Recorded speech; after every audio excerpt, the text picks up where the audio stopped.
What does it mean to fear the Lord? To follow his commandments. All right? You fear, you follow his commandments because you fear the judgment behind not keeping the commandments. Right? So, when you fear him, you prepare your mind. The Bible calls it your heart. It's talking about your mind. You prepare your mind. Fear the Lord will prepare their hearts and humble their souls in his sight. And humble your soul in his sight. That's what you got to do. You got to say, you know what? They're reading the Bible. This is the voice of the Lord. This is the voice of my Creator. Let me do what that Bible say do.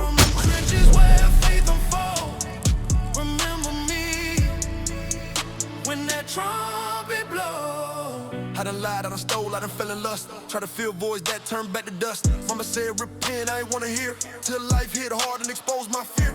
Romans 7, war in my mind. Flesh versus spirit every time I grind. Psalm 51, I need that heart clean. Mercy on me, Father, I'm trying to redeem. And for my sister and my brother, all right?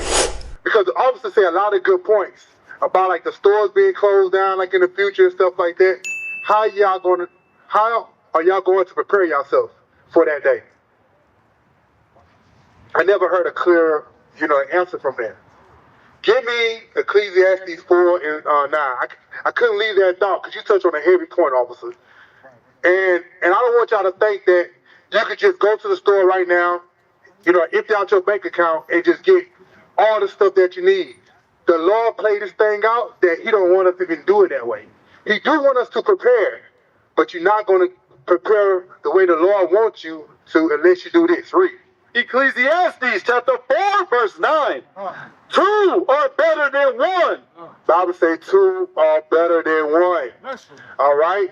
Let's say you got a partner and he know that you've been preparing and he been smoking weed all day and playing video games. Right. On that day, he know, you know what? I know my partner got the stuff.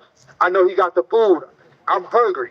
I'm going to break into his stuff. I'll set him up that he don't get hurt just to take his goods. And my sisters, that can happen to you too. All right, how old you is? You got a young face. 20 years old. 20. All right, 20 years old. All right, I'm about to say your parents. All right, but y'all adults. So if somebody come in your house, break your stuff, and you might have kids crying, you don't want that to happen. Right. This is going to protect our people. Read that again. Two are better than one because they have a good reward for their labor. God is going to reward y'all. Read. For if they fall, the one will lift up his fellow. God said if one of y'all fall, the other one should lift up his fellow. How the other one's going to lift up his fellow? What y'all think? What's on my mind? A jacket? No. So, what you got, my sister? Prayer. Prayer? That's good. That's good. So what you got, my brother? You want to add something to it? My sister say praying. I'm going to give it away to y'all.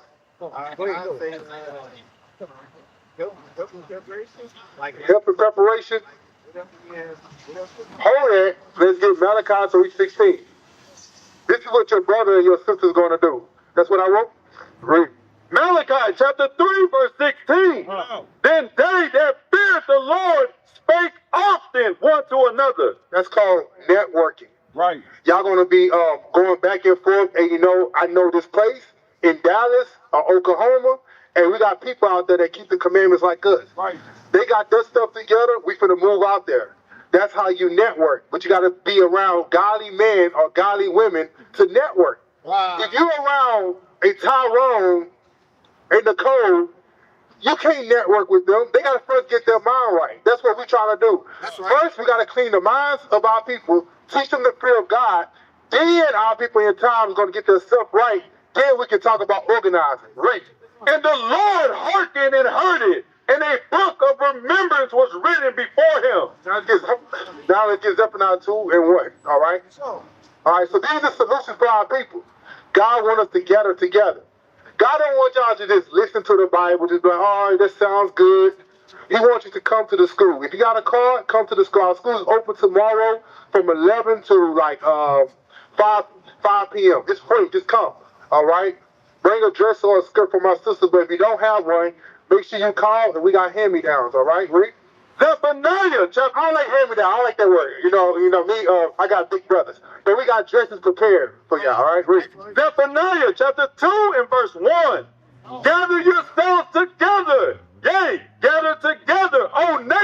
not desired. God said these people right here have to come together. The blacks, Hispanics, and Native Americans have to come together. Why? Because we're a nation that's not desired. Right. We're getting shot down the streets. Right. We're the last hire, first fire. Right. They put us in projects because the system is doing a project on us. Right. They want to see how can we live together, stacked up together with loud noise. All right? The Bible says we are a people that's not desired. Read on. Before the decree break forth, before the day pass as a chaff. That's what the officer is talking about. Because America will end by nuclear destruction. Right. Not by us, but by the Lord. That's what he says is going to happen. Right. That's going to World War III. All right? What y'all been watching on the news, Trump is going to try to initiate it. They talking about peace in the Middle East. That's going to war. Read on. Before the fierce anger of the Lord come upon you. Before the day of the Lord's anger come upon you. Seek ye the Lord, all ye meek of the earth. What the Lord wants us to do? Seek ye the Lord, all ye meek of the earth. That's what the Lord wants us to do. If we add that with preparation, Right. then the Lord's going to heal you and he's going to bless it. Right. Read on. Which have wrought his judgment. Seek righteousness, seek meekness. It may be ye shall be hid in the day of the Lord's anger. You're going to be hid on that day. Why? Because you're around like-minded brothers, like-minded sisters, going over scriptures, praying, fasting, Right. because this system is going to give us hell on that day. Right. They're going to put us to tears on that day. Someone's going to be put to death on that day. Right. You want to be around like-minded brothers and sisters so that we can get through this thing, all right? But you're not going to get through this thing as an individualite. Right. You want to get through this thing as an Israelite, Right. not as an individualite. Nowhere in the Bible, nobody in the Bible got away just by their good looks and them being an independent person. Break it up. Nobody. Right. Jeremiah, Jeremiah, he was around, righteous man doing his time. Isaiah was doing Hezekiah doing his time. Everybody had people there around that they was able to talk to. King David had Nathan at his time. Right. People always had righteous people talking to them. You got to be around righteous brothers in order for you to grow. All right? That's all I got, officer. Hey, just to add on to that point, right? He gave you biblical, how can I say? He gave you biblical advice, commandment, right? On what you got to do in order to prepare for the tough days ahead, right? Just like he gave it to you as well, Jalen.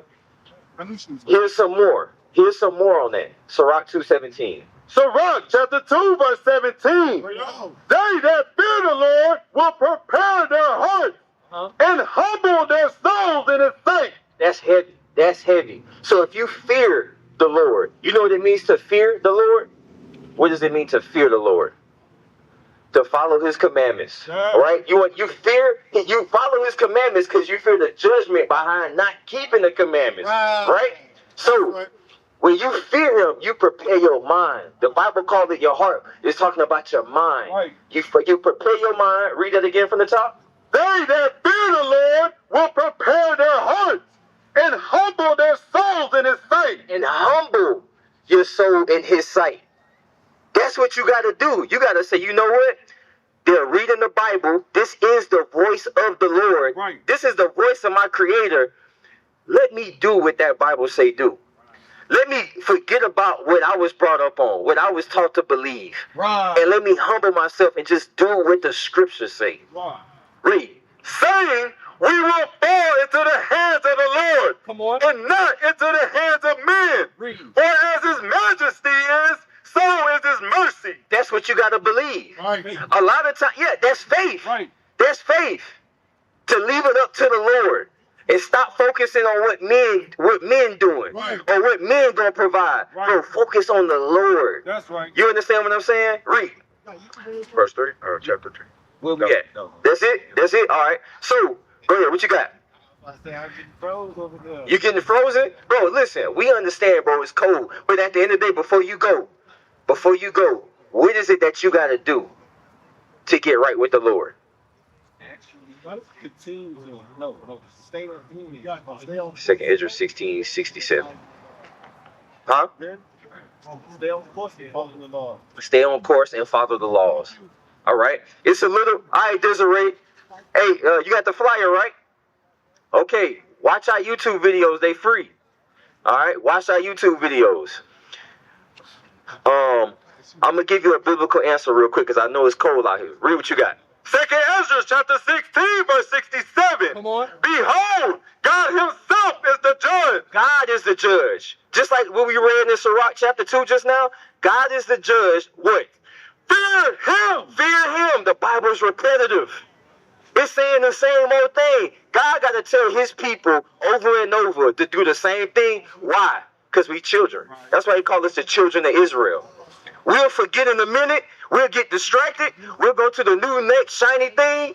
And then next thing you know, God got to pull us back in and say, no, I'm him. Right. I'm him. Follow me. Do what I say do. Read. Leave off from your sin. Leave off from your sin. Whatever sin it is that you battling with, you know sin is a transgression of the law. Right. Whatever sin you know you battling with, leave off from it. Stop doing it. That's right. Whether it be drug use, pornography, fornication, all those things, you got to leave off from it. Breaking the Sabbath, you got to leave off from it. Read. And forget your iniquities, to meddle no more with them forever. And once you forget them, don't meddle in your iniquity no more. Don't make what they call it. Don't make room for it. Don't leave that door cracked. Think about a door when it's closed, right? And then that thing just inch open. You hear it creak. That's all you need. That's all the devil need, bruh. Don't leave that door cracked. Close that damn door all the way and latch it. Right. Leave off from your sin. Come on.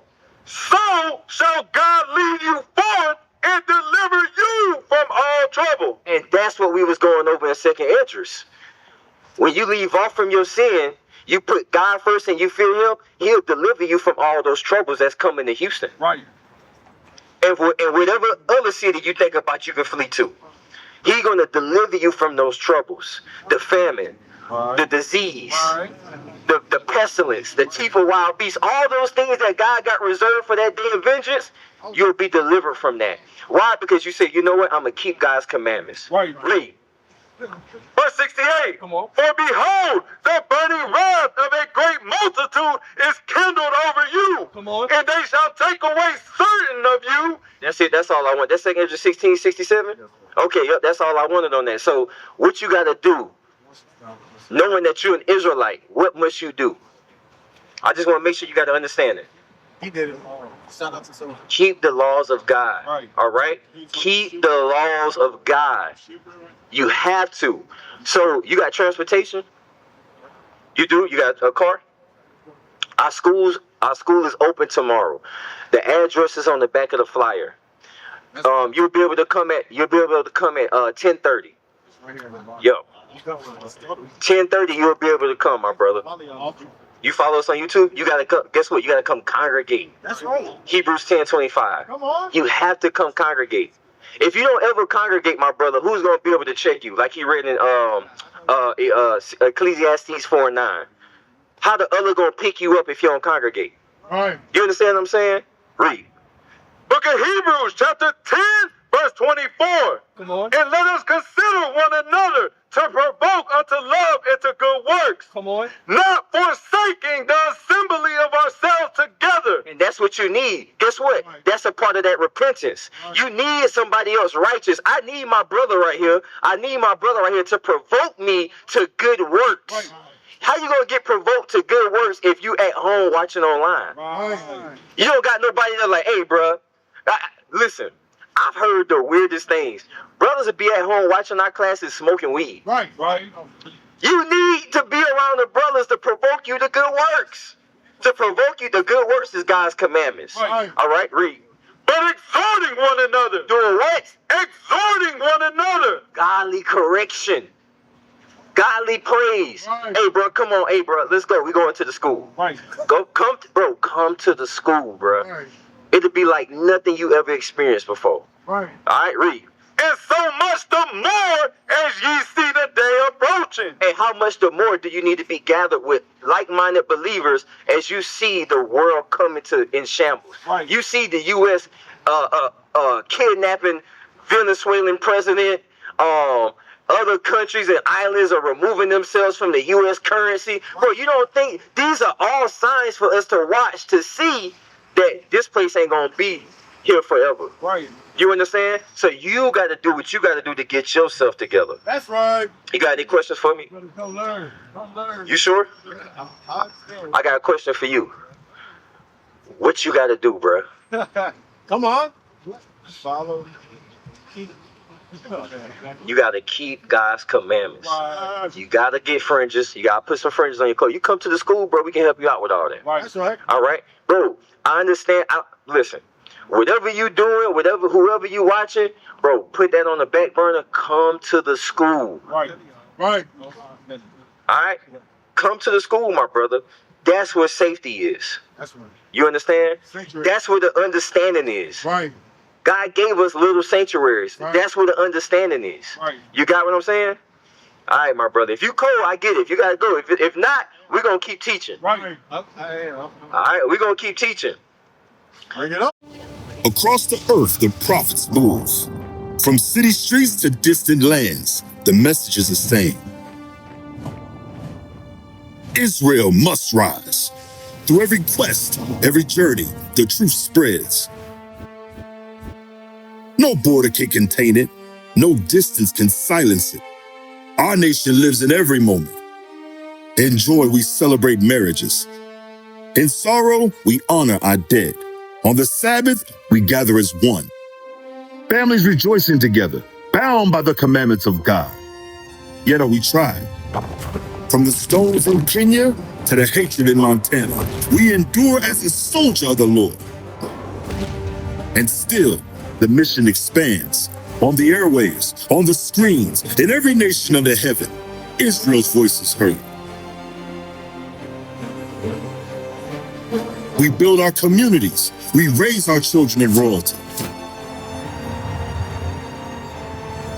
We restore what was broken. We clean what was defiled. We show the world who we are.